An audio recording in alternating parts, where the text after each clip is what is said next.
Bai, ondo zutela? Bai. Bueno, egun denoi, hemen zaudetenoi, Gasteizko fakultate honetan, zein online konektatuta zaudetenok. Ni Jason Agirre naiz eta zuzena bezala diasporako gradukundua ere egin nuen. Eta, gradukundu horri esker ezagutza bakarrik ez, baita jende zoragarria ezagutzeko aukera ematen du, sareak egiteko ere bai, eta gaur hemen egotera bezalako aukerak ere eskaini izan dit gradu horrek, beraz, lehenengo eta behin, eskerrik asko, hona gonbidatzea arren. Eta, diaspora, zubigintza, nik ez dakit zuek zenbateraino ezagutzen duzuen euskal diaspora, ni neuk orain dela, askora arte, banituen, ez? Ezagutza da zukide oinarrizko batzuk, baina orain dela 8 urte, joan nintzen lehen aldiz Euskal Aste batera, Argentinara, kotxeara. Eta nire lehenengo inpresioa, aitortu behar dut, olako shock bat izan zela, atzerak egin ninduen, ez? Hainbeste ikurrina, hainbeste lauburu, hainbeste euskal dantza, ikusten dituen, ez dakik guk ez dugu horrela bizi ez, euskaldutasuna, edo neu behintzat ez, eta zue gaztea zarete, baina niri gogorarazten zidan, frankismoaren ostean ikurrina legeztatu zenean, olako estanda bat izan zela, ikurrina bazter guztietan agertzen zen, begatina, merchandising, apur bat, gogaitu bezala eginen, ezta? Eta gero baina, lehen impresio horren ostean, asertzen jentea ezagutzen. Eta konturatu nintzen, jentea bazeukala Euskal Herriari buruzko ikuspegi oso gaurkotua, informazio asko zeukan, internetek mirari hori egin du, eta idealizazioetatik, galdenduta ja dago Euskal Diaspora, eta gero gehien harritu ninduena, eta sok eragitzeana izan zen, euskaraz ekien jentea ezagutu nuela, euskaraz bertan Argentinan ikasitako jentea zela, Susana bezala. Eta Susanak euskaraz daki eta gainera euskaraz irakasten du. Euskal Diasporan euskaraz ikastea uste dut oso emozionala dela, ez? Hizkuntza gutxitua da euskara, inor ez dauka premia edo beharrik euskaraz ikasteko, eta beraz ikasten duen persona horrek sentimendua dauka, emozioa dauka, nahiz eta euskal jatorrekoa izan ala izan ez. Eta euskara ikasteak persona hori euskal komunitatearen parte egiten du. Eta nik uste dut hori privilegioa dela zentzu honean, ez? Uste dut gauza dela gaur egun, lanok, ez dakit, bizi gara mundu gero eta individualizatuago batean, da komunitate baten parte zarela sentitzeak, uste dut, ez? Oso polita dela. Baina, zukondo dakizun bezala, euskaraz ikastea lana da. Eta batzuetan ez da pasa.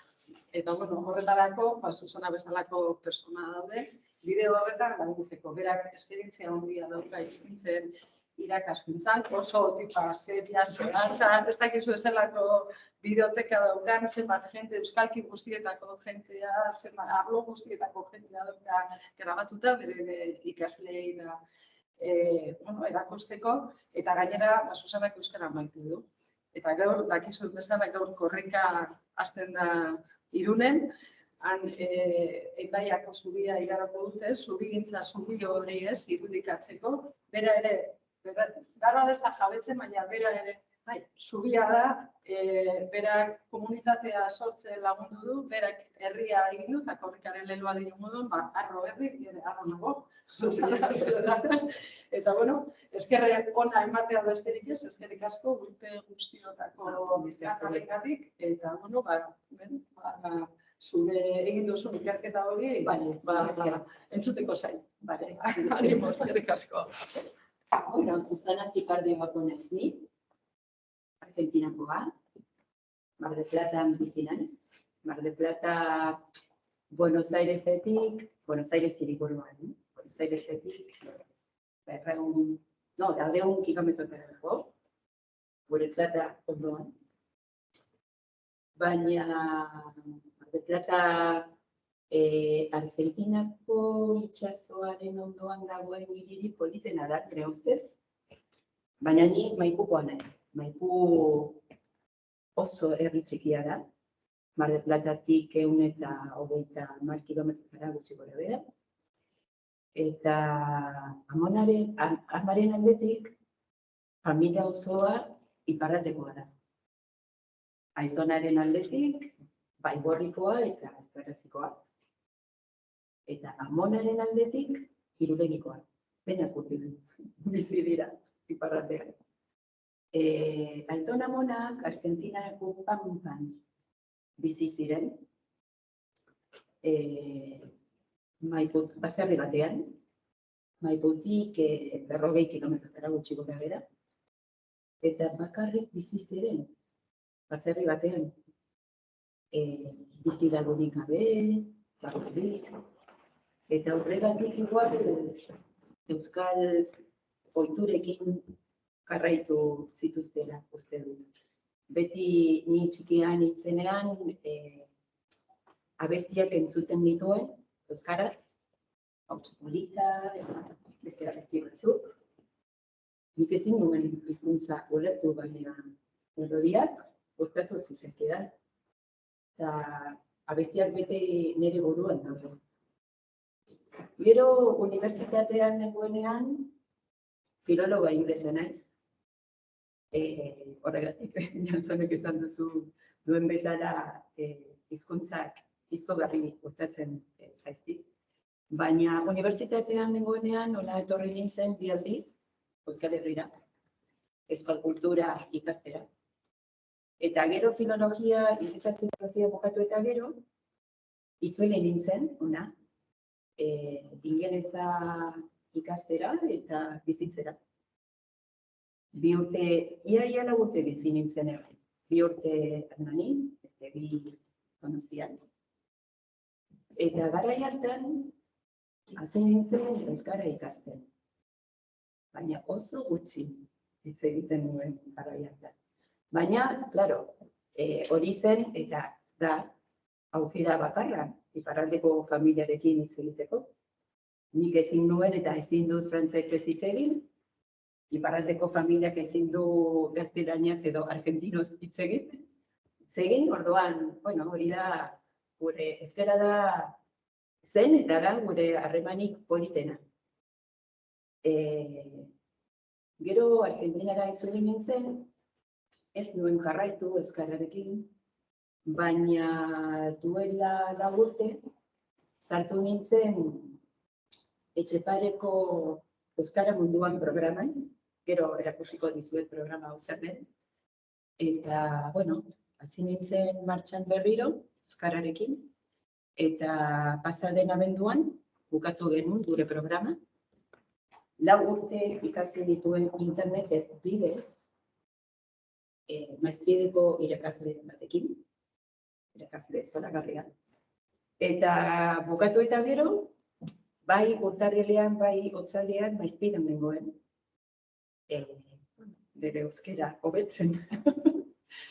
Eta, bueno, helburua beti izan da eta izango da zubiak lortzea, Euskal Herrian eta diasporan artean, euskararekin. Ni euskara lehen maila irakasten dut, bai Argentinan eta bai Estatu Batuetan. Estatu Batuetako ikasleek hasieran zerotik ezin dute euskara ulertu. Orduan ingelesekin azalpen batzuk edo gramatika erakutsi behar dut, eta 2 hizkuntzekin lan egiten du, Estatu Batuetan. Eta horregatik nire helburu da hori ez, zubia lortzea Euskal Herrian eta diasporan artean. Ikerketa hau, Irulegiko amonarentzat da. Zeren nik ziur nago, amonari esker hemen nago, euskara ikasten, hizkuntza ikasten, irakasten eta diasporan zabaltzen. Bai? Orduan hasiko gara martxan, baina orain argentinoz hitz egingo. Bai?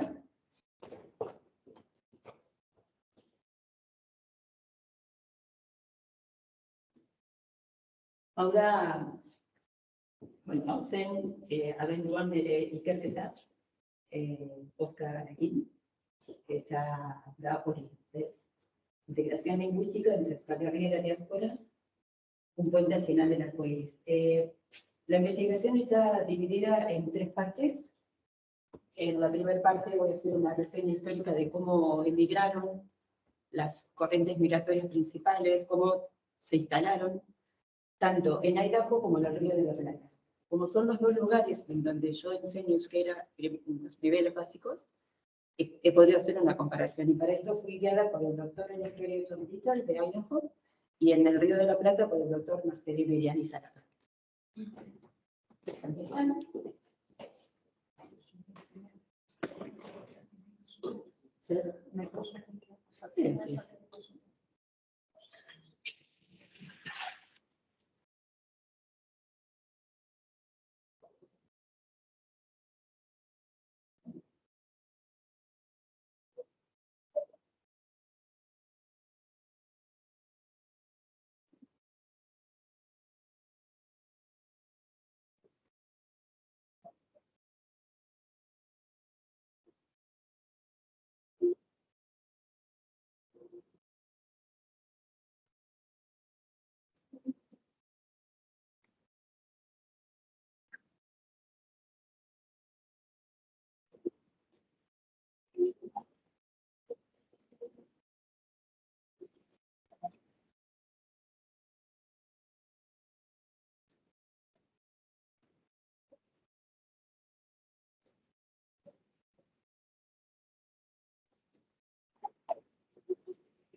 Este trabajo analiza las fortalezas y límites explicativos del concepto de la influencia de la lengua materna. Yo me voy a centrar en la importancia que tiene que los alumnos de euskera sean angloparlantes o hispanoparlantes a la hora del aprendizaje de la segunda lengua.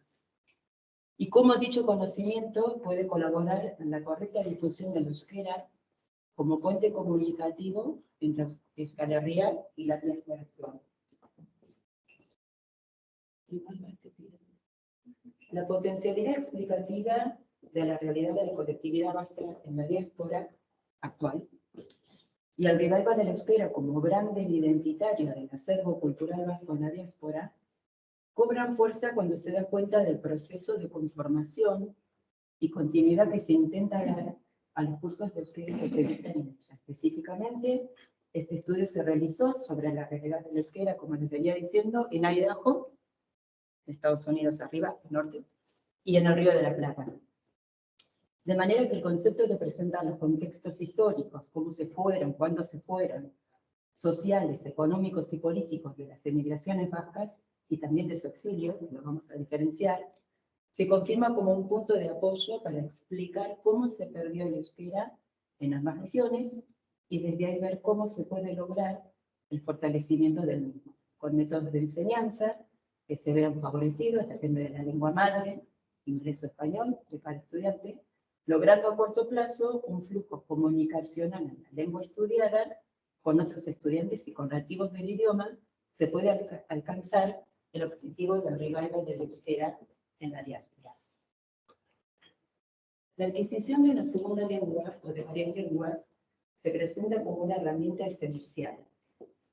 Estar comunicados en nuestros días parte de esa comunicación. Una Europa sin fronteras, un mundo globalizado, las TICs, las ciencias de la tecnología y la comunicación, el constante desarrollo de las nuevas plataformas digitales, nos obligan a la búsqueda de dicha adquisición para estar cada vez más cerca de países extranjeros que a partir de la comunicación virtual dejan de presentar esa separación física que era ese desarraigo de cuando se fueron mis ancestros. Hoy está todo más reducido, es una geografía diferente. 2 preguntas surgen en esta investigación. Una, en relación a la transferencia de la lengua materna, inglés-español, al euskera, cómo impacta la lengua materna como punto de referencia para aprender el segundo idioma. Y en segundo lugar, si la motivación por la adquisición del euskera está vinculada a la recuperación de rasgos culturales o sociales del pueblo vasco. De ser afirmativa, la respuesta a este interrogante se entiende que se facilitará el proceso social. Para responder a estas cuestiones, me abocaré a los aspectos que se denominan globalmente socioculturales en relación con los efectos de la diáspora vasca en ambos territorios, en Idaho, en el Río de la Plata, porque investigar todo Estados Unidos o toda Argentina es imposible.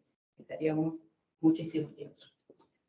A partir de que el inmigrante deja su lugar de origen para sentarse como inmigrante en otra sociedad, su bagaje cultural, que deja en su maleta, comienza el proceso de adaptación a las nuevas prácticas sociales y culturales del país que lo acoge. Ustedes son todos muy jóvenes, no sé si tienen experiencia en vivir en el exterior, pero esto, al que ha vivido afuera, podemos interpretarlo perfectamente. Esa adaptación, a veces, del país que nos acoge, puede ser más fácil, más difícil, depende del lugar, de sus habitantes y sobre todo de su lengua. En este caso sería, para los vascos emigrantes, el inglés o el español en el Río de la Plata. Una vez establecido en el país que lo recibe, cada inmigrante se convierte en un eslabón en potencia de una cadena continua, porque se empezó a ejercer a través de las inmigraciones lo que se llamó el efecto llamada. Ellos emigraban, se instalaban, prosperaban y se iban llamando unos a otros. La maleta cultural que el vasco lleva consigo cuando emigra incluye el idioma. Al llegar al lugar receptor, el vasco abre su maleta, une lo viejo a lo nuevo que se enfrenta, revolviendo sus conocimientos, sin permitir que sus recuerdos y sentimientos vuelen, y de esta manera decidir cómo enfrentar el nuevo escenario y actores que tienen guiones que él no conoce aún. Debe improvisar, debe prepararse emocionalmente para eso, y cambiar su lengua es seguramente uno de los cambios más importantes. El inmigrante se convierte en un improvisado alquimista para reacomodarse en el lugar que necesita. Las migraciones a lo largo de la historia han estado marcadas por dos conceptos, ausencia y presencia. Son términos que aplican en el intento de definir las características del inmigrante y del migrante. El sentido de pertenencia a un lugar comienza a desvanecerse a partir de que las personas se radican en otro. El inmigrante pasa a ser un no nacional presente y el inmigrante pasa a ser un nacional ausente, con los desafíos que estas dos posturas involucran. El exilio, entre otros, ¿no? La exclusión política, entre otros. Este sentido de pérdida de presencia en el país de origen y de falta de presencia propiamente dicha en el nuevo país de residencia es una característica observada en todos los movimientos de emigración e inmigración. La inmigración vasca a diferentes países del mundo fue cambiando a lo largo de periodos socioeconómicos e históricos. Les voy a mostrar aquí, esto es la provincia de Buenos Aires, más o menos aquí está Mar del Plata, en el Océano Atlántico, y mi pueblo a 130 kilómetros, para que tengan una idea de dónde estamos. El aspecto lingüístico marcó obviamente una gran diferencia en los modelos de adaptación en Idaho o en el Río de la Plata. El rasgo de no pertenencia completa a un lugar, tan presente en los movimientos migratorios, aunque más atenuado, permanece en la actualidad. Hemos vivido fuera, yo tengo mis dos hijos que han vivido aquí en Europa un año, permanece, pero más atenuado. Siempre en todo cambio de lugar de residencia, el migrante comienza a experimentar el estar en dos lugares a la vez, desde el momento en que deja su hogar. Incluso aunque no sea por un hecho dramático, sino por una búsqueda de satisfacciones académicas, como pueden viajar ustedes ahora de un país a otro por un posgrado, un estudio, situaciones económicas, sociales, culturales. Sin embargo, es necesario diferenciar emigración voluntaria en búsqueda de esa mejora a exilio. Emigrante e inmigrante son términos que coexisten, ya que el emigrante va de un país a otro, del seno de una nación a un espacio que puede o no contener varias nacionalidades, y por lo tanto es emigrante de una nación y es inmigrante de otra. Es ausencia y es presencia al mismo tiempo. Los vascos que comenzaron a emigrar de Euskal Herria lo hicieron en diferentes periodos migratorios, eso lo deben haber visto en la historia, por diferentes causas, a distintos países. Por lo tanto, comparar y diferenciar cómo fue la experiencia de la diáspora de América del Sur con la diáspora de Estados Unidos es muy importante, porque los vascos jóvenes lo vivieron de distinta manera. Cómo llevaron el desagarro, y aquí me voy a empezar a meter con el tema lingüístico, que fue la clave de la diferencia. Cómo se adaptaron a esa nueva sociedad, a esa nueva cultura, es importante para poder entender lo que está pasando hoy en la diáspora vasca actual. A través de diferentes corrientes migratorias, siempre el concepto de pérdida está presente. En el inmigrante, pérdida de sus orígenes, pérdida de contacto familiar, de relaciones sociales, pérdida de identidad cultural y pérdida de uso habitual de su capital.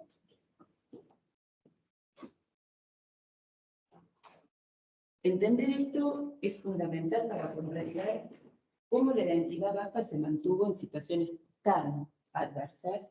Y vamos a ver una foto, una que tengo en mi corazón, de los bosques de Aitajolugo. Los inmigrantes vascos a diferentes lugares de América vivieron las consecuencias de la realidad socioeconómica y política de su lugar. Resulta difícil justificar igualmente la delimitación emocional de los que emigraron en busca de estas mejores condiciones de vida que mencionábamos antes, a los que fueron obligados a dejar su hogar con el exilio. Siempre que se esté frente a una imposición, hay una carencia de decisión propia, de voluntad genuina. Por lo tanto, la voluntad se presenta como el factor clave para detener la diferencia entre emigración vasca y exilio. El pueblo vasco exiliado sabía de la importancia de mantener su identidad en territorio ajeno a través de la cultura y específicamente a través del idioma en las transmisiones de Radio Euskadi. Ahora les voy a contar un poco sobre esto. Ya que el arte está hermanado con la libertad. Mantener el euskera era parte de este objetivo en algunos exiliados.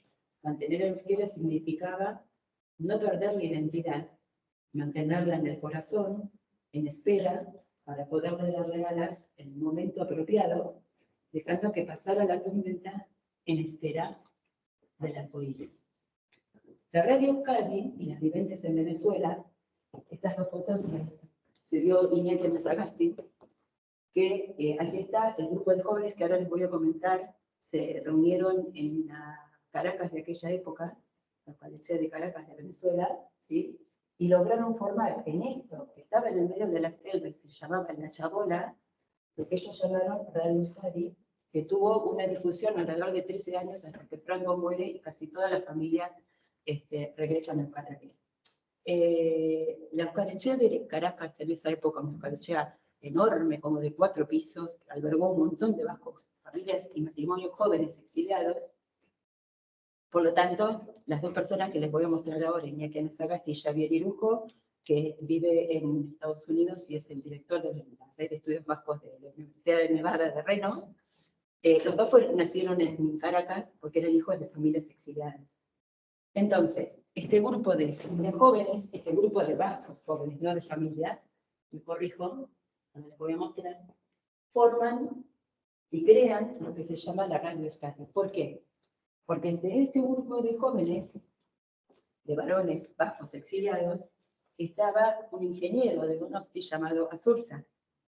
Y Azurza fue, no sé si lo habrán oído, son muy jóvenes, pero quizás sí, el que logró en la época de Franco, a través de las tecnologías que él usaba en esa época, una persona muy instruida, un ingeniero que sabía hablar como 5 o 6 idiomas y demás, logra meterse en las transmisiones de la radio en español en ese momento, diciendo Gora Euskadi Euskatuta. Por supuesto tenía el barco esperándolo. Terminó de decirlo y se subió a un barco y se fue a Caracas. Al llegar a Caracas, es recibido por todo este grupo de jóvenes que ya estaban en el movimiento de armar algo para mantener el idioma a 8.000 kilómetros, y él les dice al papá de Iñaki Mesagasti, por ejemplo, que él había visto en Caracas unos carreteles, unas cosas que él y se iban a descartar, Y él les aseguraba que como ingeniero podía hacer no sé qué enganches y qué fusiones y demás para hacer una conexión de manera tal que a 8.000 kilómetros los vascos en Euskal Herria, en la época de que estaba prohibido, pudieran seguir manteniendo de escuchar 1 hora o 45 minutos al día euskera. Por supuesto, en distintos horarios para no ser descubiertos, porque esto tenía que ser totalmente clandestino. Es más, Iñaki me contaba que en esta chabola que les mostré, vivió una sola persona en el medio de la selva venezolana y estos se turnaban para llevarle alimentos, medicinas, ropa, o sea, tenía que ser totalmente clandestino. Yo hice 2 documentales que tienen alrededor de 1 hora de duración, por supuesto les voy a mostrar unos segundos, pero estos documentales yo los, por supuesto con permiso de ambos entrevistados, los doné para el posgrado, sí que Oscar los tiene. Si ustedes tienen interés en verlos o pedirlos para alguna cátedra que les interese, son muy interesantes, es imposible acá mostrarles todos, solo algunas anécdotas. Iñaki me cuenta que él era joven, las familias no tenían ni idea que esto pasaba. Él, hasta que no lo llaman y le comentan este secreto, él no sabía que su papá estaba en esto, organizando todo esto, lo mantenían totalmente en secreto. Y él estudiaba en Caracas, hijo de exiliados, estudiaba economía. Entonces, esta gente que logra formar esta Radio Euskadi clandestina, tenían una persona que era la que escribía las noticias en euskera. Esta persona, pasados unos años, decide irse a vivir a Londres, según me cuenta Iñaki, entonces quedan sin reportero, sin quien les escribiera alguna redacción para una vez al día. Él me contaba que ellos sabían que aquí en Euskal Herria los que mayormente lograban captar la transmisión y escuchar eran los marinos que estaban en barcos en el agua. Entonces, dice que 2 o 3 amigos del papá le consultan un día a ver si él sería capaz de guardar un secreto. Y él les dice que sí, por supuesto que sí. Entonces le dicen, bueno, piénsatelo bien porque en 2 o 3 días te vamos a volver a consultar, pero tiene que ser secreto. Y recién ahí, cuando él es nacido allá, a los 20 y pico de años, se enteró de la existencia de esta radio. O sea, el papá y todos sus amigos en las casas mantenían todo en secreto.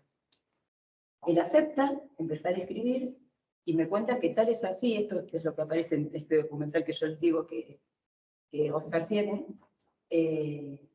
tanto le gustó esa tarea de redactar noticias en euskera en la diáspora, que cambia de profesión, deja de estudiar economía y se puede estudiar periodismo o comunicación o algo así. Y Xavier Irujo, que es mucho más joven, es el doctor de historia que les digo que dirige la red de estudios en la Universidad de Nevada, la red de estudios vascos en la Universidad de Nevada en Reno. Él era mucho más pequeño, pero lo que sí me comenta con muchísimo entusiasmo son sus recuerdos sobre la Castola. Es decir, que en esa época, en la diáspora vasca de Venezuela, era tanta la cantidad de vascos exiliados y hijos que habían sido nacidos en Venezuela, que logran tener una Castola donde los críos estudiaban en euskera en esa época. Voy a mostrar solamente unos segundos de cada una de las entrevistas.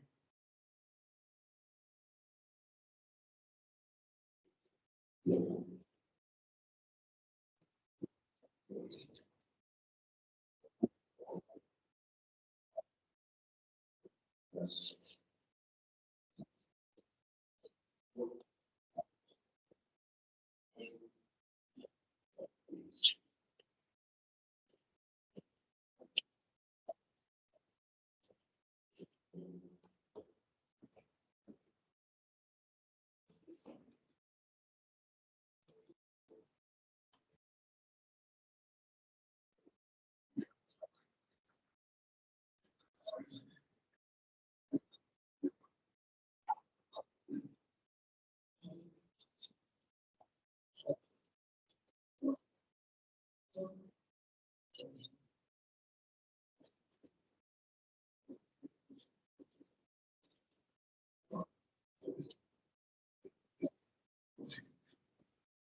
Fíjense históricamente cómo han cambiado las cosas, porque hoy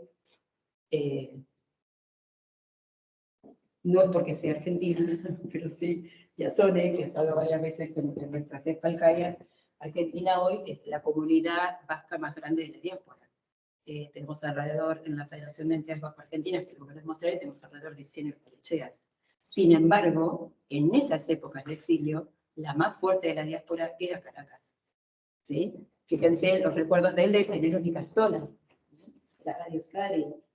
Esos son los logros del exilio vasco fuera para mantener el volumen.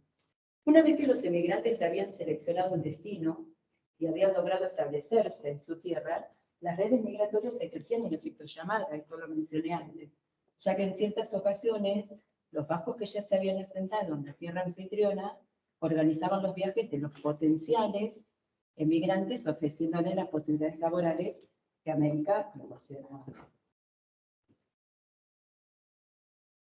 La presencia vasca en América del Norte. Claro, ahora nos vamos a empezar a meter un poco ya con el tema lingüístico, y la barrera lingüística fue increíble. Los vascos de esa época sí tenían conocimientos de español por vivir al lado, pero tenían cero contacto con Inglaterra o con Irlanda, por lo tanto no tenían ni idea del idioma inglés. Por lo tanto, aunque no tuvieran mayor experiencia como pastores, sí la mayoría de ellos terminaron siendo asociados en trabajos de montaña, como el clásico pastor vasco en las montañas de Idaho, porque era la única opción laboral que tenían. Como pastores no necesitaban hablar con nadie. Eso también trajo sus consecuencias, ¿no? Y ahora lo vamos a ver. Por lo tanto, Argentina es claramente el destino preferido, a donde solicitaban desplazarse la mayoría de los emigrantes, apareciendo Buenos Aires como la ciudad destino y la Pampa húmeda como la región que mayor número de vascos acogió. El perfil del inmigrante vasco es el de varón, soltero, joven, a veces con edad de comprenderse entre 15 y 20 años. Por lo tanto, en el caso de los menores, la situación demandaba consentimiento de los padres, porque se le casan en un barco a América. Conociendo la situación en que se encontraban las distintas regiones de Euskal Herria en la época de la migración vasca masiva, hacia América, aquí estaba el derecho de mayorazgo, que lo deben haber estudiado, la indivisibilidad de la tierra, bueno, etc. Es probable que al final de sus vidas, la gran mayoría de esos vascos que emigraron, principalmente los tempranos, experimentaron una sensación de haber mejorado económicamente. El periodo de tiempo comprendido entre 1840 y 1880 vio cómo los vascos arribados lograron grandes fortunas y pasaron a formar parte de la élite terrateniente y de núcleos sociales ligados a las grandes actividades económicas.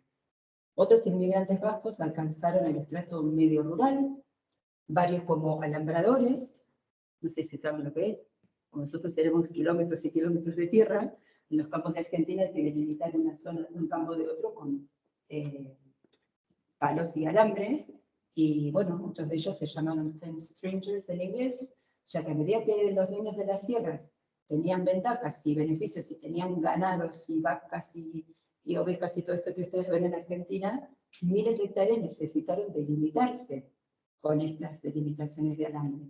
Y así el nombre de vasco llegó a ser casi en una época sinónimo de alambrador. Ese era el trabajo que tenían.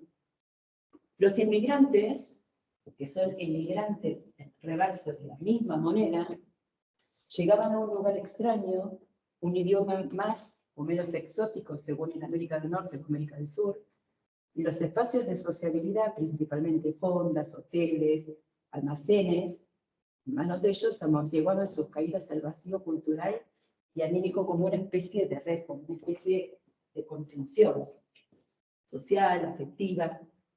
Otra actividad ligada a la ganadería fueron los saladeros, donde se salaban las carnes de los ganados. En los saladeros, el inmigrante vasco se sentía como en casa. Había un gran ambiente faldún, el euskera era el idioma entre ellos lo mantenían, y sus compañeros, los dueños de los saladeros a veces eran vascos. Este es el caso de Pedro Luro, que fue el dueño del saladero que dio lugar a la operación de Mar del Plata, eso hemos nacido. Y el ambiente vasco en estos asentimientos se podía ver no solo en lo lingüístico, porque el euskera permanecía, sino también en la vestimenta, en las actividades de esparcimiento, jugaban el mus, tocaban música, cantaban canciones. Aunque los push factors que los empujaron a irse a América tengan un punto en común, que es la búsqueda de una mejor calidad de vida, se puede diferenciar las mejoras de vida buscadas. Los vascos que emigraron a Estados Unidos eran pobres, muy pobres en general. Los vascos que emigraron a Argentina en algunos casos eran gente de estratos un poco más acomodados, una vida más holgada. La construcción del edificio Oscarechea, que es precioso, no sé, Yasoni, si lo conoces. Bueno, la construcción del edificio Oscarechea de Lavaliol puede tomarse como una muestra. Se creó en el año 1904 como una sociedad cultural y beneficencia de ayuda a vascos, pero de ahí dio lugar a un colegio de niñas, que hoy en día existe y donde generalmente se hace una fiesta muy bonita con niños de diferentes Oscarecheas de Argentina. En las distintas épocas de las corrientes migratorias de Euskal Herria hacia América, los vascos de Boalde, como les dije anteriormente, tenían conocimiento del español, lo entendían y lo hablaban. Sin embargo, en esas épocas no era común que los vascos en Euskal Herria tuvieran contacto con angloparlantes. ¿Qué vasco iba a Inglaterra en 1800? Entonces, los fonemas, la pronunciación y el idioma inglés en su totalidad eran prácticamente ajenos para los que emigraron a Estados Unidos. En Euskal Herria, pocos inmigrantes vascos habían sido pastores, pero el entorno agrícola, los valores del trabajo duro, esta imagen del vasco perseverante, del vasco resistente, lo ayudaron a prosperar en el negocio del pastoreo de ovejas. La soledad en la que vivían en las montañas llevó a los pastores a reunirse en casas de huéspedes. Ahí tienen dos fotos, de algunas que todavía quedan en pie. Y estas casas, generalmente lideradas por un matrimonio vasco, donde la mujer seguía haciendo las comidas típicas, ellos se reunían, tocaban chiquitillas, seguían con el euskera, cantaban, jugaban al modo, dormían 2 o 3 días y volvían a la montaña. Este fue el inicio de lo que se llamaron las llamadas boarding houses en Estados Unidos, que fueron el inicio de las que hoy en día son las Oscarecheas, que son las que reciben a los hijos o nietos de vascos que se han ido, ¿no? La barrera lingüística tan marcada en Idaho no lo fue en Argentina. Y los vascos inmigrantes a estas tierras argentinas alternaban entre el euskera y el español.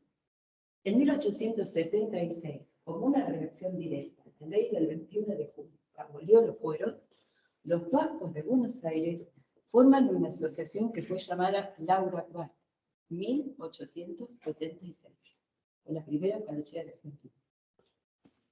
Los propósitos de dicha organización fueron organizar una protesta anual sobre la abolición de los fueros, asistir a las necesidades de los vascos, ayudar a los enfermos, incluso a veces ayudar a regresarlos aquí, y ejercer de sponsor de actividades culturales vascas, ¿no?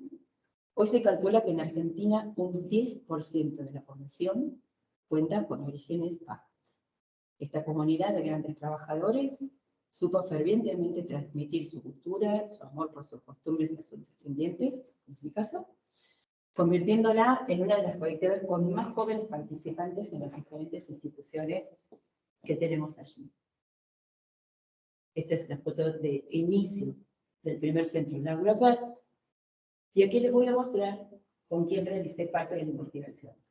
Como este estudio se delimita, aparte de la provincia de Buenos Aires, centrándose especialmente en la ciudad capital, yo realicé investigaciones con el Centro Vasco Laura Quart, que les acabo de mostrar con su Lendakari, que me dio acceso a las actas que tienen guardadas en biblioteca, Miquel Esterro, que es una persona que sabe muchísimo sobre la colectividad del Cielo Vasco, y Eduardo de Zavala, que fue exalumno y presidente de la Comisión del Centenario de un colegio que se llama Colegio San José. ¿Por qué?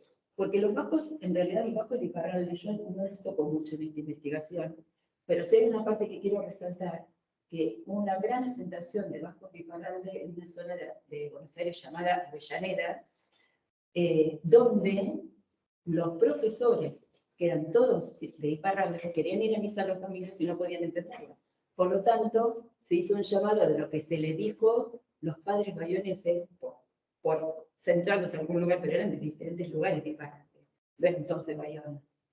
Y se los llevaron allí para que pudieran dar las misas en euskera. Aquí estoy con José Anito, es el Lendakari de la Brasbat, se trabajó en la Brasbat de Buenos Aires, Miquel Esquerro y con Eduardo de Zavala, que es exalumno. Y aquí les muestro un acta de la sesión del día del Centro Bajo Laura Cbat de Buenos Aires del año 1920. Se reunían a decidir qué hacer, qué acciones iban a tomar, a quiénes había que ayudar o qué era lo que estaba pasando, y la actividad del día quedaba registrada en actas en euskera, en Buenos Aires. Y esta es parte del libro donde la gente del Colegio San José manda a pedir padres de Bayona para que puedan dar las misas en euskera. Los resultados de esta marcada diferencia comunicativa que les estoy explicando con respecto al idioma en América del Sur, positivas porque se pudieron insertar rápidamente laboralmente, en América del Norte, negativas en cuanto a lo social, negativas en cuanto a lo emocional, porque los vascos de Estados Unidos estaban aislados, marcaron la diferencia de adaptación, pero también, en cuanto a la permanencia del euskera, fue un efecto contrario. Porque el hecho de que ellos hablaran español y la necesidad de insertarse laboral y socialmente en Argentina o en América del Sur, les hizo dejar el euskera enseguida. En Estados Unidos, al no poder comunicarse para nada en inglés, el euskera siguió mucho más años. Muchísimos más años. Claro, eso tuvo sus consecuencias emocionales, que es lo que les voy a mostrar ahora, de no poder adaptarse y vivir solos en la montaña.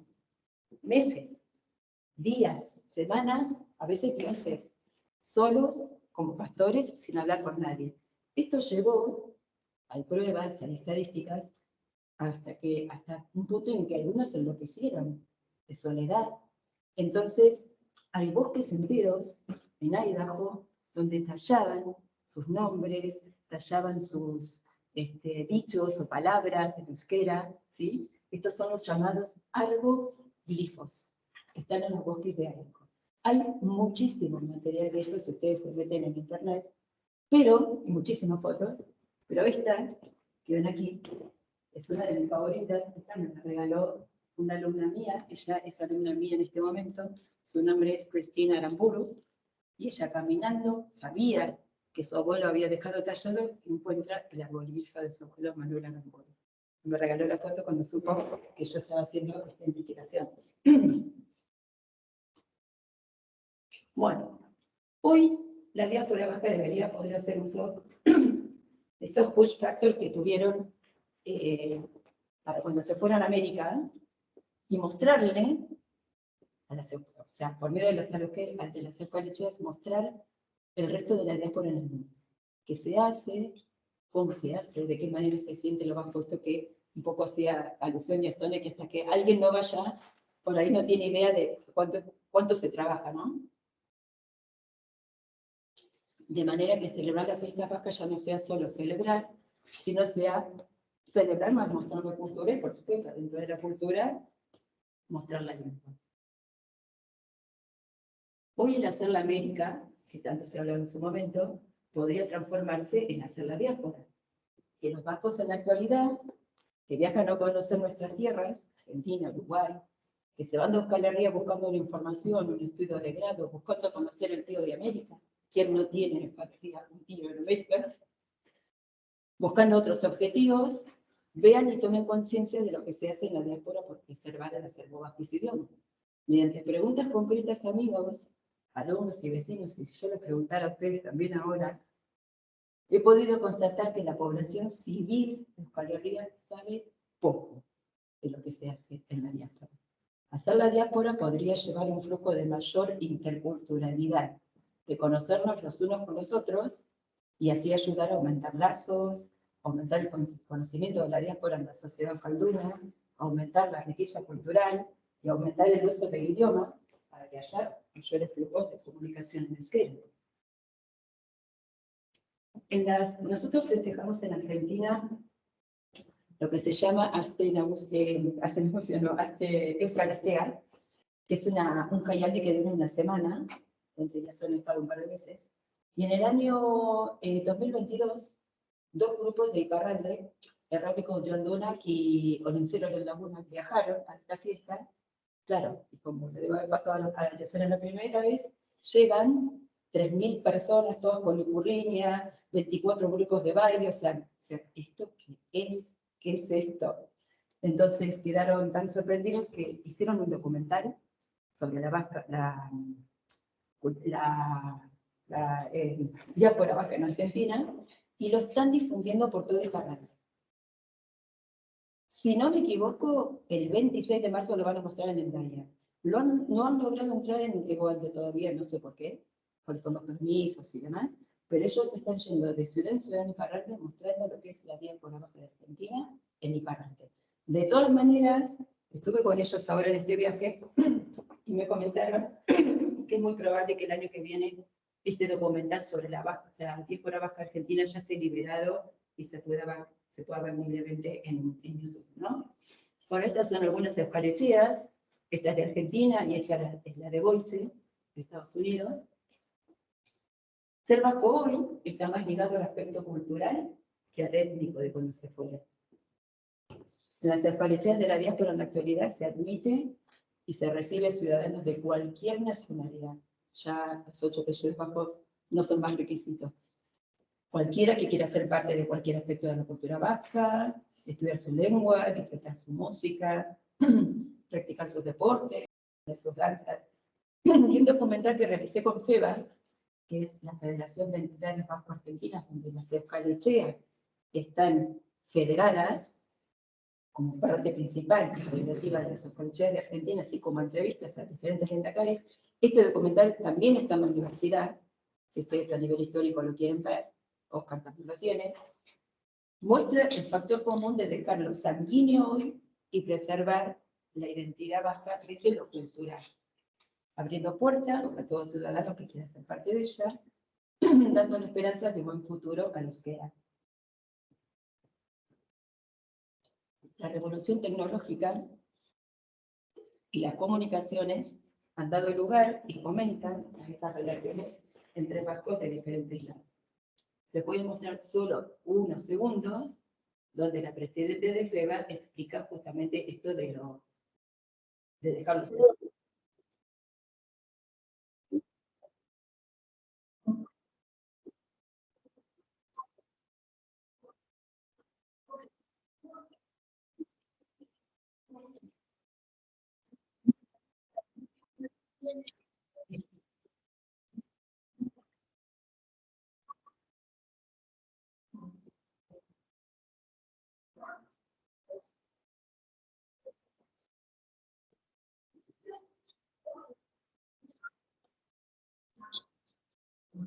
Así siga, porque dándole lugar a cualquiera que quiera ingresar a una escalechea de Argentina hoy.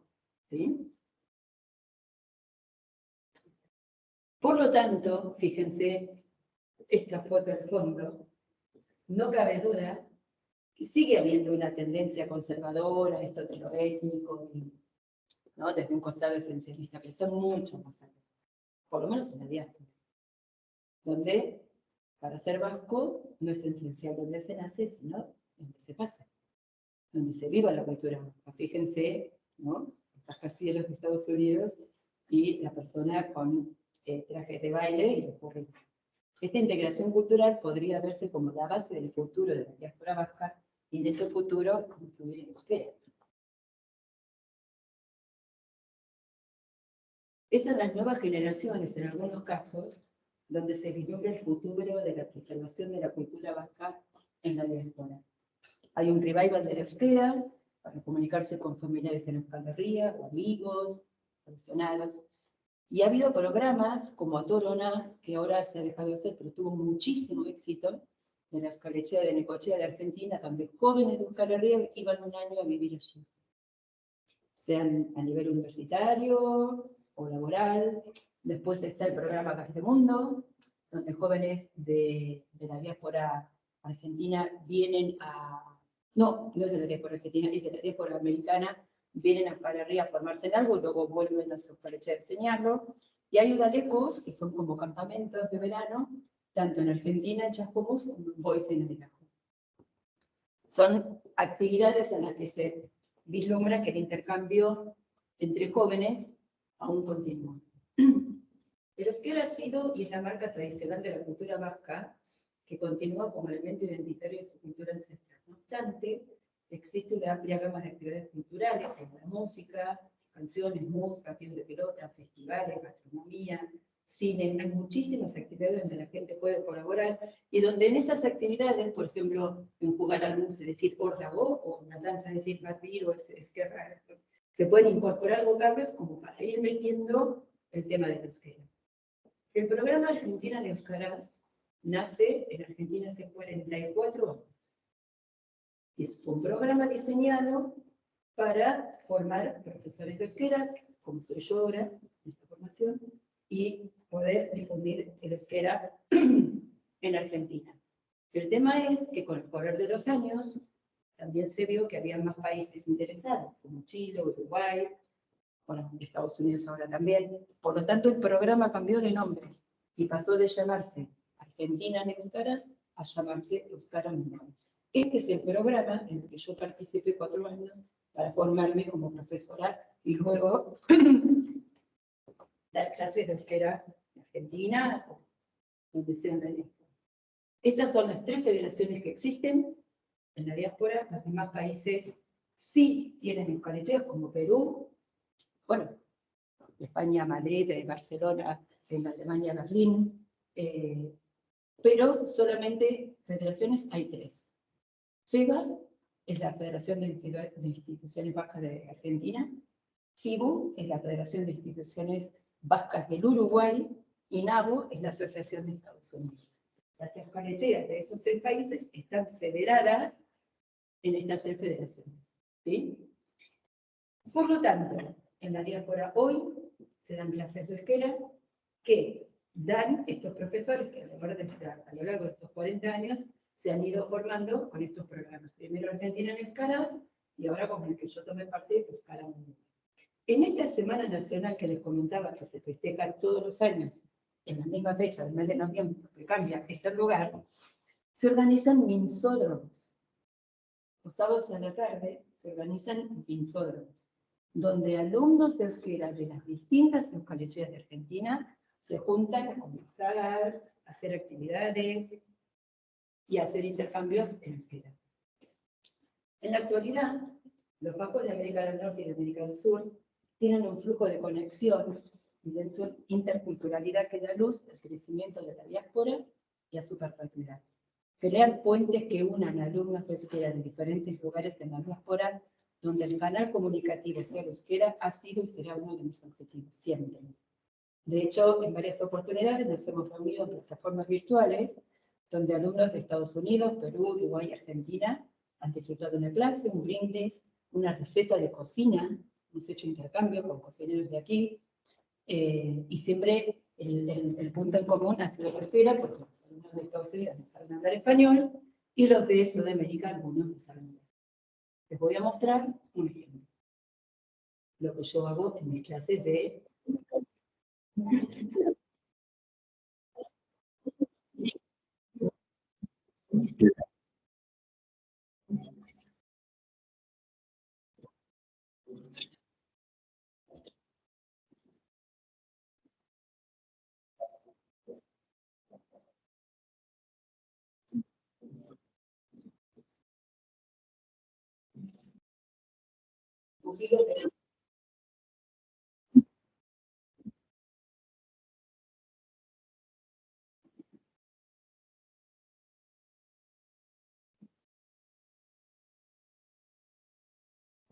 Claro, esto fue una clase en que yo junté a diferentes países, ¿no?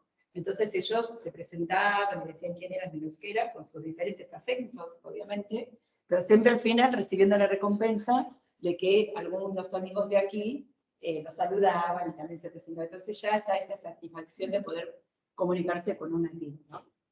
Bueno, los angloparlantes y los hispanoparlantes presentan diferentes dificultades a la hora de adquirir el euskera.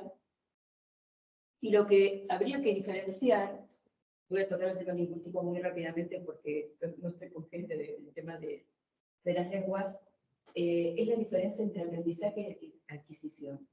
Esto es muy importante en la adquisición de un segundo idioma. Yo llevo 30 años y pico enseñando inglés como segundo idioma en Argentina, porque también. Y el aprendizaje es todo estudio formal. En cambio, la adquisición de una lengua es lo que se hace de manera natural, solamente escuchando y repitiendo, como se debe haber transmitido el euskera durante mucho tiempo cuando fue prohibido, que no se puede estudiar en forma formal. Hoy en día no está muy claro si hay que ir hacia un solo camino o hacia el otro. Yo como profesora de lenguas siempre trato de combinar. Por supuesto, el enfoque está dado en la comunicación, que ellos puedan hablar entre ellos, que se puedan comunicar con gente nativa de Padría, pero siempre una parte de aprendizaje formal hay que dar para poder fijar las reglas y demás, ¿no? Es lo mismo que ocurre entre la diferencia entre usage y use case. Usage es todo el estudio formal, las reglas gramaticales, la sintaxis, la morfología interna de la frase, sumado a la parte lexical, que es el vocabulario, o use, hablar simplemente y repito lo que escucho y voy aprendiendo así, a partir de la escucha, ¿no? Entonces, esto es lo que hay que diferenciar en los contextos en los que se quiere una lengua. ¿Por qué? Porque yo insisto en que es diferente enseñar euskera en Euskal Herria que en la diáspora. El alumno que va a aprender euskera en una euskaltegi de aquí no necesita ver una foto de idioma, porque sale y lo tiene enfrente. El alumno de la diáspora no lo conoce.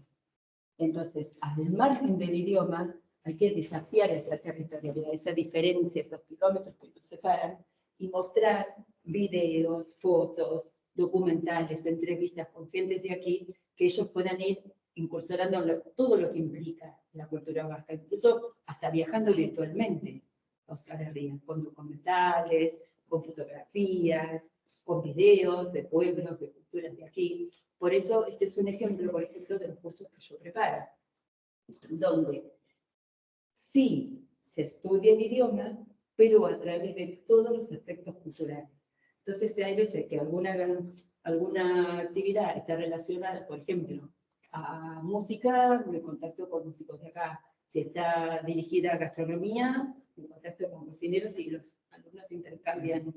Aquí tenemos, por ejemplo, otro de los encuentros de diferentes lugares.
Muy bien, y este es un ejemplo de un cocinero de Orio,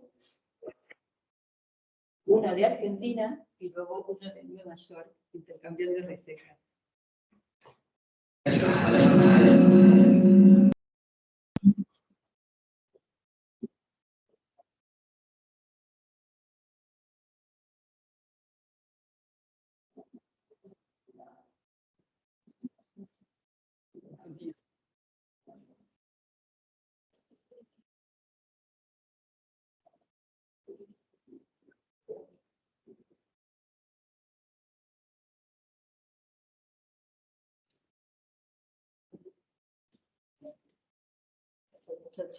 Chachilla, bacalao.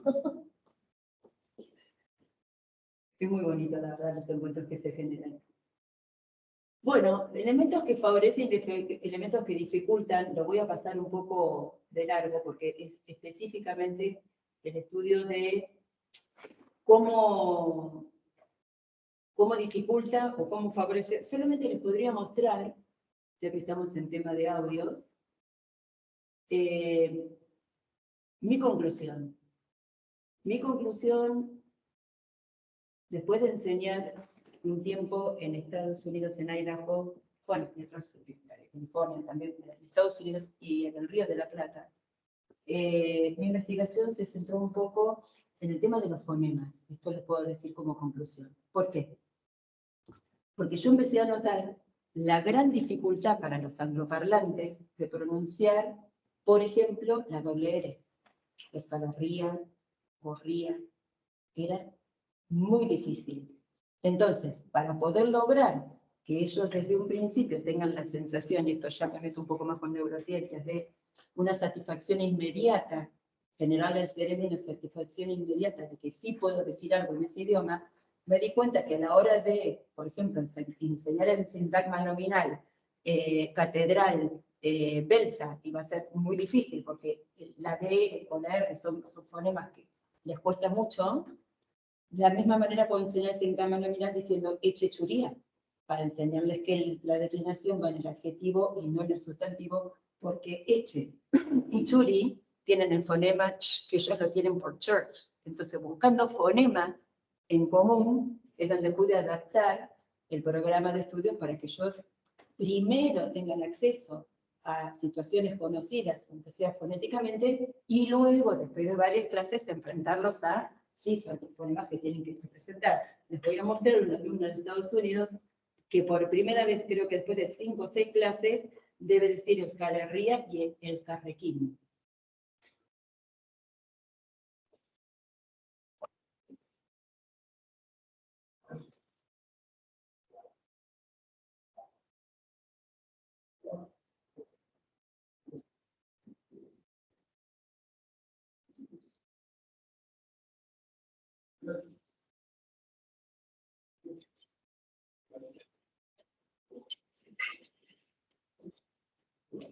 Pero bueno,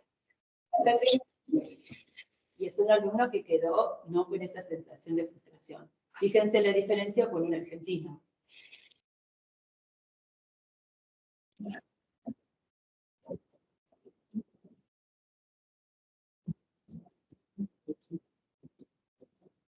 ¿Ahí? O sea, la accesibilidad a los fonemas conocidos les genera mucha mayor facilidad en cuanto a la pronunciación.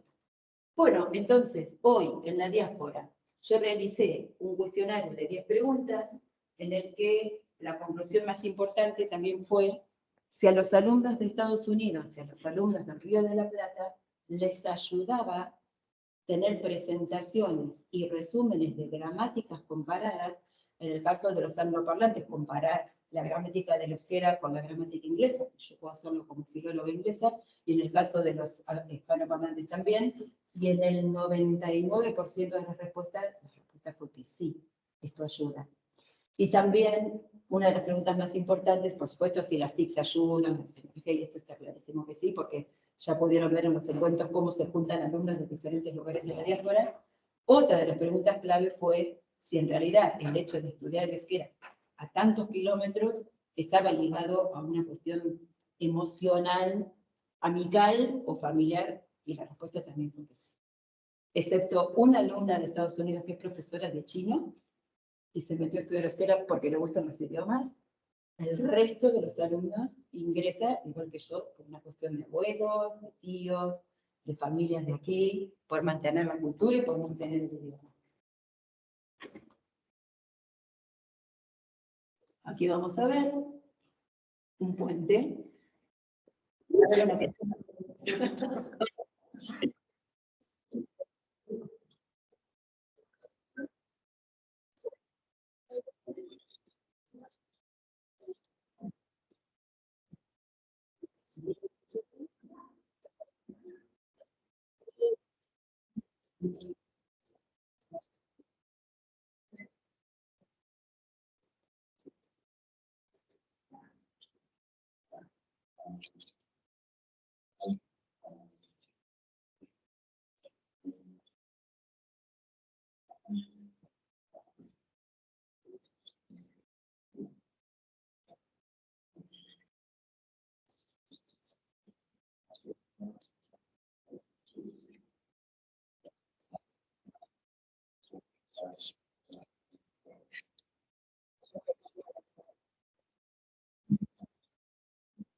Bueno, para terminar, solamente decir que se puede optimizar el trabajo y el rendimiento de un estudiante en una situación de adquisición de una segunda lengua, en este caso el euskera, a través de una amplia variedad de estrategias, donde siempre la prioridad sea el desarrollo de la competencia comunicativa. En el caso específico del euskera, la comunicación entre vascos de la diáspora y vascos de Euskal Herria, cruzando un puente que los una al final del arco iris, un arco iris con tantas tonalidades vivenciados por el idioma a lo largo de su historia.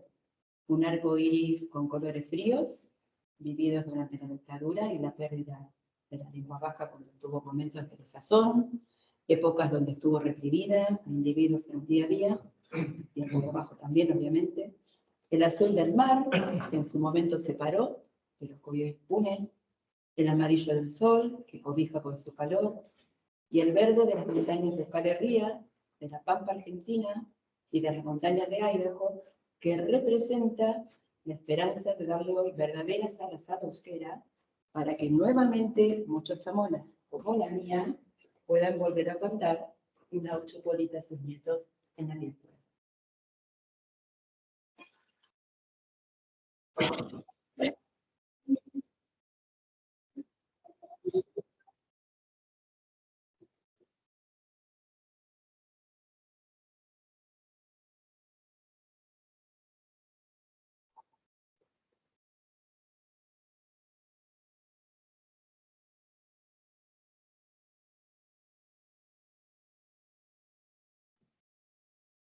Nada más.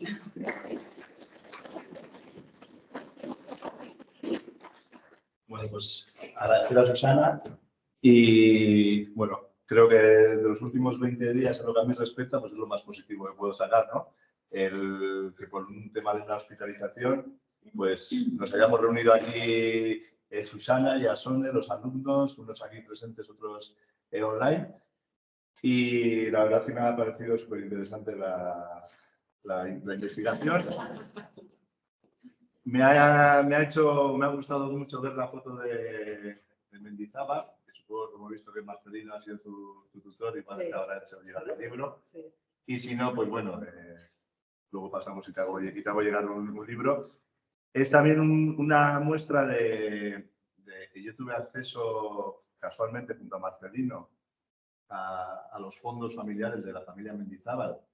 Que bueno, ahí no estoy muy de acuerdo contigo en eso de que todos hicieron fortuna, todos sí, unos cuantos, pero sí que me ha hecho también ver cómo una familia tenía ese pasado migrante un poco en el baúl. Creo que lo comentaba con Óscar muchas veces, ¿no? Cómo en Ordicia era una persona desconocida, habiendo sido un gran mecenas tanto para Ordicia, habiendo operado una fundación. Y luego me ha interesado el tema del enfoque que haces desde el euskera y la transición del euskera, cómo ese euskera que estaba perdiendo en Buenos Aires, en Argentina, tuvimos acceso a decenas de cartas de la familia y él utilizará el euskera cuando los temas familiares son un poco crudos, ¿no? Pues el fallecimiento de algún familiar o cuando tiene que mandar noticias importantes. Y en una de sus primeras cartas, le cuenta a su padre que ya sabe la alegría que le hará a él recibir la carta en euskera, pero que también sea consciente del trabajo que le cuesta a él pasados 20 años de hablar en euskera, ¿no? Y pues bueno, pues si tenéis alguna pregunta, va a hacerle a Susana. Ya habéis visto, ¿no? También un poco, y bueno, aprovechando que está Yasone también un poco para los políticos, ¿no? Tenemos que aprovechar. Yo creo que también falta, bueno, la educación de secundaria, bachillerato, la diáspora ni se toca, es la gran desconocida.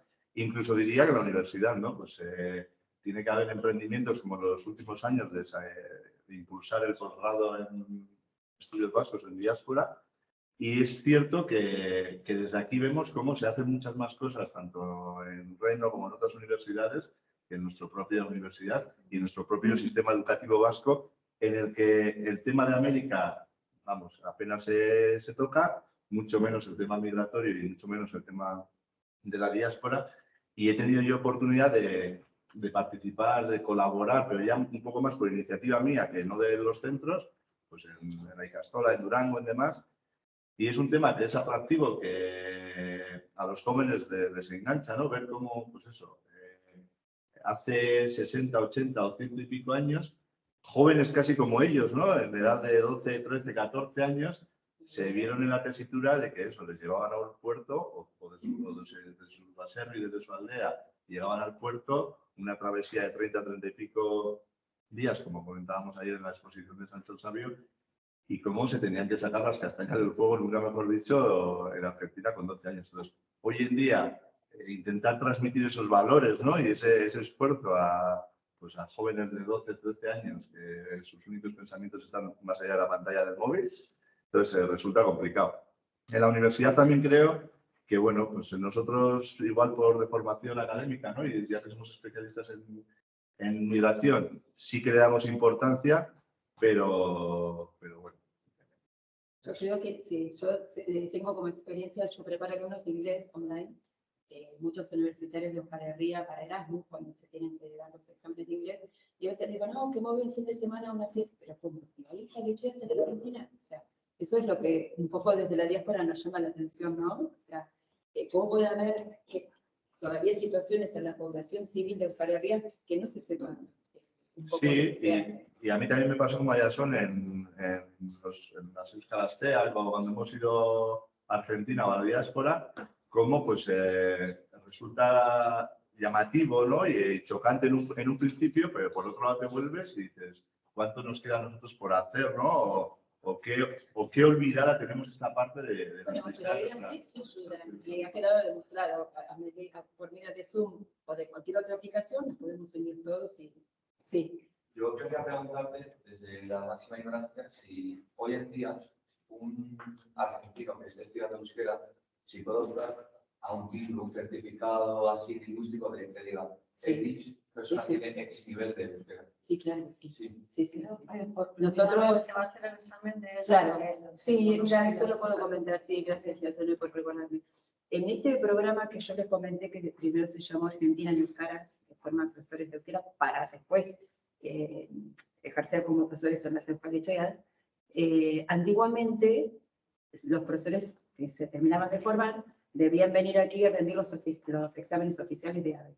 Hace 2 años, por primera vez, se puso como sede Buenos Aires, se llevaron los exámenes oficiales de AVE para allá, y quedó Buenos Aires como sede, porque bueno, siempre somos la mayor cantidad de euskalecheas, pero fue sede de Argentina, Chile y Uruguay.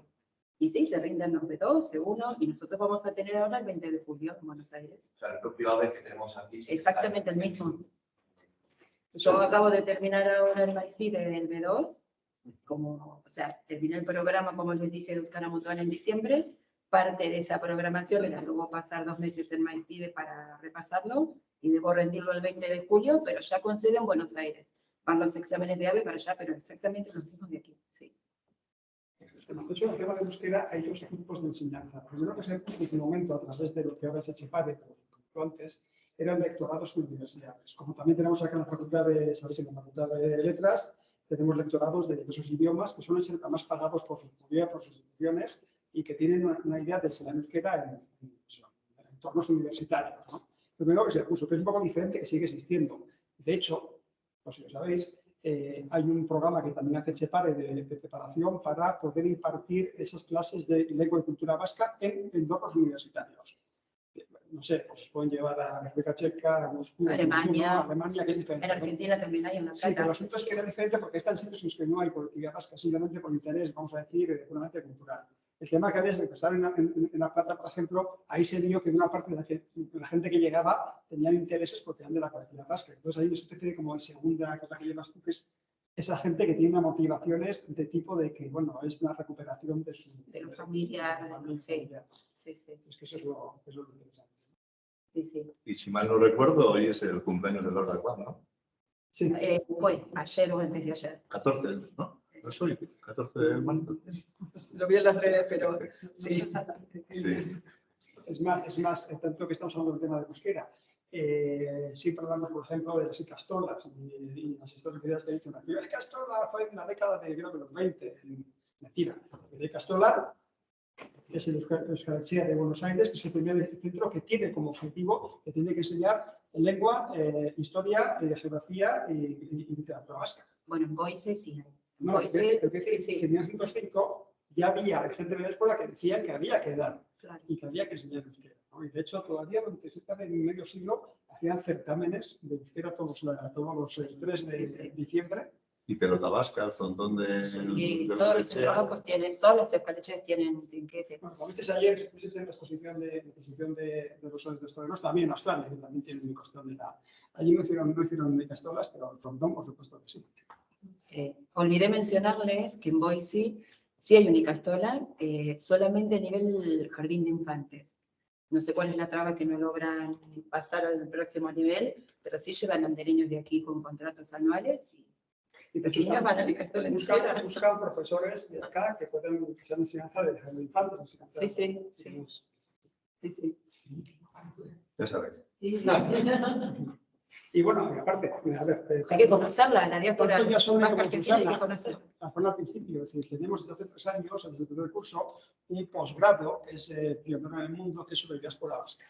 Es un posgrado que se hace online, un posgrado que es además se va a modificar porque va a ser compatible, porque no vamos a tener ya clases presenciales continuamente, sino va a ser mucho más a pesar de cursos online. Y que, bueno, pues toda aquel que tenga interés en conocer temas de diáspora vasca es compatible con otro posgrado. Y bueno, pues damos temas, pues eso, hemos hablado de cultura, hemos hablado de historia, hemos hablado de temas de literatura, ahora estamos dando temas de política, temas de comunicación, incluso de economía de la diáspora, que decir que son cosas que pueden... Si alguien se anima, pues dentro de poquito saldrá la... Y además, como está subvencionado por el gobierno vasco, esto no se puede decir, pero entonces sale muy baratito. Entonces, bueno. Y de hecho, este trabajo es un resultado de la investigación que hizo dentro de ese Para terminar, sí. ¿El gobierno argentino subvenciona las Euskal Etxeak o tiene inversiones privadas? No, el gobierno argentino no tiene nada que ver. Preguntan por acá, Verónica, pregunta si el documental de este que se ha presentado, de euskera, si se puede ver en algún sitio. ¿Cuál de ellos? Este que se está solamente por parar. No, el documental este que se llama Transmisioa, van a encontrar en YouTube el trailer del documental, pero solamente de momento se puede ver en sitios donde ellos andan por Iparralde. Sí sé que estoy casi segura, después me voy a fijar en las redes y te mando un mensaje a usted, que el 26 de marzo van a estar en Andaya. Pero han estado por todos lados, en Bayona, en Asparne, bueno, pues, por todo Iparralde. Y ya casi después terminarían porque me han dicho que a partir del año que viene va a estar liberado en YouTube. Todavía es en forma de charlas privadas donde ellos consiguen alguna sala y la muestran. Hay que, para algunas cosas hay que ir a Iparralde. Vamos, que yo voy por Escala Riosa, pero mi familia es de Iparralde. Sí. Muy bien. Pues si no hay ninguna pregunta más, vamos por finalizado. Entonces, No, preserva y sentar. Escuchar a alguien en Argentina en euskera. Me pasó lo mismo a veces en Argentina, yo trabajo de investigación, pero es una nota muy interesante, ¿no? Yo iba a entrevistar religiosos, monjas en reyes, era el tema de investigación entonces. Luego me dio que llevar como esto. Y me acuerdo que me en un sitio y iba a entrevistar a 90 años, 90 y pico años, era de Valle del Balcán. Y bueno, me acuerdo que fue una entrevista más bonita que tuve nunca porque me comentó hasta qué punto el idioma era básico para él. Llevaba en Argentina desde los 25 años, tenía 90, decía, ahí, allí. Toda la historia es que. Entonces, en un momento determinado, hablando con ella, pues, como que se queda. Entonces, empezó a hablar euskera. Entonces, empezó a llevar y se me fue diciendo que era que hablar euskera en 10 años. Entonces, lo había internet. Dice que, claro, que antes tenía otra compañera de su pueblo, pero sabía mucho. Y ella dice, yo no podía hablar euskera. Y que ahora tenía otra vasca, pero que era de ese estado. Entonces, que con ella no decía el perdón, con ella no. Y de repente, eso de que alguien me pudiera ir a entrevistar, yo iba simplemente a entrevistar, a preguntarle las típicas cosas para la tesis, de cuándo fuiste. Y bueno, pues estuvo una entrevista que era realmente... Claro. Y ahí es un poco esa clave, ¿no? ¿Hasta qué punto? Sí, es que la parte emocional, en el tema, por ejemplo, en mi caso personal, porque yo al inicio, antes de empezar a mostrarles la investigación, les comenté un poco mi historia familiar y el porqué de dónde venían mis abuelos y eso, porque la historia de mi familia también está dentro de esta investigación. Entonces, sentir que recupero el idioma de la que se fue de Irilegi, que en casa tengo el libro de la iglesia de Baigorri, con esos antiguos con las páginas doradas, y hoy ir a Baigorri o a Banca, estuve ahora hace 15 días, voy a misa y escucho la misa en euskera y puedo entenderla, o sea, tiene una carga afectiva, es muy emocionante. Pero bueno, los cursos están abiertos para todo el mundo. Todavía sigue dándose en la diáspora que sí, en la gran mayoría de los casos es por una cuestión afectiva familiar. Pero sí hay jóvenes que se acercan porque es un idioma raro, porque es un idioma exótico, porque les puede traer posibilidades laborales para venir aquí, estudiar aquí. Saben que es un elemento a tener en cuenta si quieren venir a arriba. Así que bueno, ahora están ustedes invitados a conocer la diáspora vasca argentina, donde quieran. Pronto se viene la Semana Nacional en noviembre, así que maneta prestatu, está listo. Bueno, Mileska. Sí,